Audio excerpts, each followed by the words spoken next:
안녕하세요. 오늘은 저번 시간에 이어서 교통사고에 관해서 두 번째 가장 많이 저한테 오는 질문에 대한 답을 해주는 시간을 가져보도록 하겠습니다.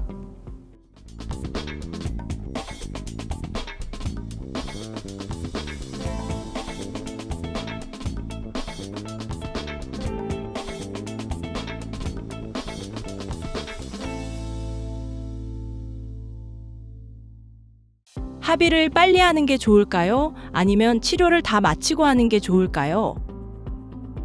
무조건 치료가 최우선입니다. 치료가 다 끝나기 전에 합의를 해버린다면 지금은 아프지 않았는데 나중에 더 아팠을 경우에 그렇게 되는 경우에 치료가 더 필요하게 되고 합의가 이루어지고 나서의 이후의 치료는 더 이상 할 수 없게 되는 걸로 생각하시면 됩니다.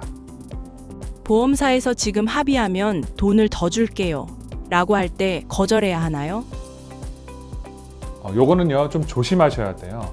맞습니다. 일단 사고가 나면 어떤 보험사들은 처음에 연락이 와요. 한 5,000불 줄게, 3,000불 줄게, 1,000불 줄게, 500불 줄게 이렇게 첫 번째 오퍼가 들어갑니다. 제시한 금액이 지금은 좋아 보여도 나중에 좀 더 돈이 더 많이 들어갈 것 같다라고 생각할 경우에는 이 제시한 금액을 받지 말고요. 일단 혹하더라도 받고 싶은 마음이 있더라도 일단 컨설팅을 먼저 받아보시고 변호사한테 이제 자문을 먼저 구하시고 그러고 나서 현명한 선택을 하시기를 권해드립니다. 과실 비율 10%의 차이가 합의금에 큰 영향을 주나요? 네, 맞습니다. 10%가 아니라요. 일단 요거를 좀 생각해 보셔야 돼요. 조지아는요, Modified Comparative Negligent State라고 해서 이 전체의 책임 소재가 내가 50% 미만의 잘못을 했을 경우, 즉 상대방이 50% 이상의 잘못을 했을 경우에 상대방에게 나의 손실분의 금액에 대해서 배상을 요구할 수 있습니다. 예를 들어서 상대방의 51%의 잘못을 했고 내가 49%의 잘못을 했다고 쳤을 때 만약에 손실 금액이 100이라고 한다면 나는 상대방에게 100을 다 요구할 수는 없고요. 상대방에게 내가 잘못하지 않은 51% 부분, 그러니까 51을 요구할 수 있게 됩니다. 생각해 보시면요, 내가 꼭 51%, 49%가 아니더라도 내가 100% 다 잘못이 없지 않은 상황에서, 예를 들면 내가 조금이라도 좀 잘못이 있는 상황에서 그 금액에 산정되는 부분이 퍼센테이지마다 깎이는 거라고 생각하시면 됩니다. 사고로 인해 후유 장애가 남을 것 같은데 어떻게 준비하고 평가받나요?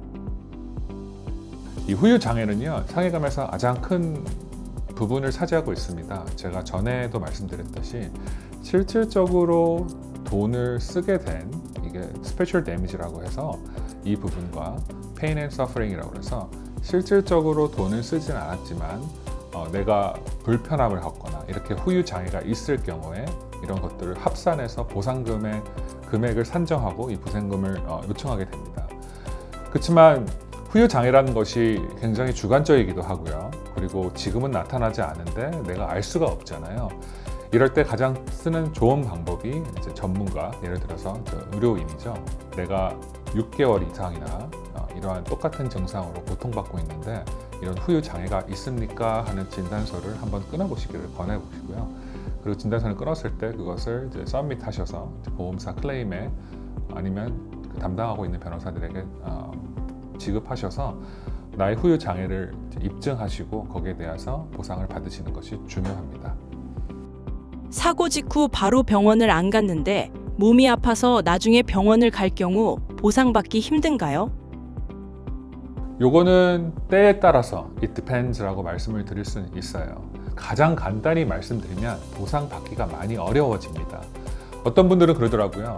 사고 나고 48시간 안에 꼭 치료를 받아야 된다.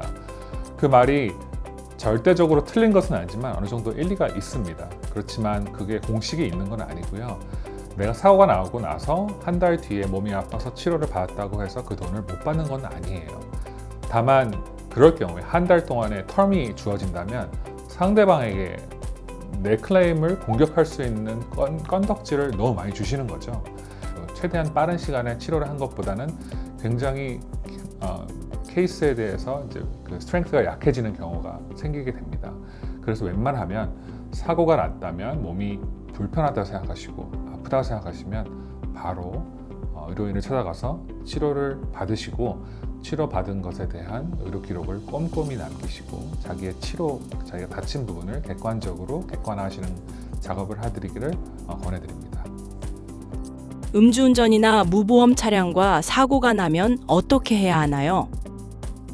무보험 차량에 사고가 날 경우에 괜찮아요. 이럴 경우를 대비해서 조지아주는 uninsured motorist, 자차 보험이라고 하죠.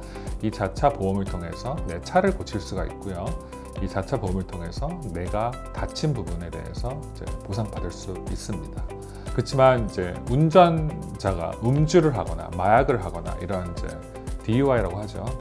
Driving under influence라고 하는데 이런 경우에 사고가 났을 경우에는 상대방 보험한테 돈을 받으면 되겠죠. 이제 아셔야 되는 게 이렇게 운전자가 결과에 생각하지 않고 결과에 아무런 의미를 두지 않고 그런 운전대를 잡았다는 경우, 이럴 경우에는 징벌적 손해배상이라는 것들을 한 가지 더 클레임할 수 있는 권한이 주어집니다. 그래서 만약에 음주운전 차에게 바치게 될 경우에는 아까 말씀드린 것처럼 돈으로 내가 써서 돈으로 환산이 되는 스페셜 데미지와 나의 pain and suffering, 나의 돈으로 환산되지 않지만 나에게 고통을 주었던 제너럴 데미지와 일반적으로 여기서 끝나는 게 보통이지만 또 한 가지 징벌적 손해배상에 대해서 요구할 수 있는 그런 근거가 생기게 됩니다. 사고로 일을 못했습니다. 휴업손해는 어떻게 증명하나요? 휴업손해는 당연히 증명해서요 보상 받으실 수 있습니다. 당연한 거죠. 왜냐하면 내가 사고를 통해서 일을 못했다면 상대방의 잘못을 통해서 내가 일을 할 수 없었기 때문에 응당 요청해야 하는 게 맞고요. 거기에 대해서 보상을 받으시는 게 맞습니다. 근데 아시잖아요.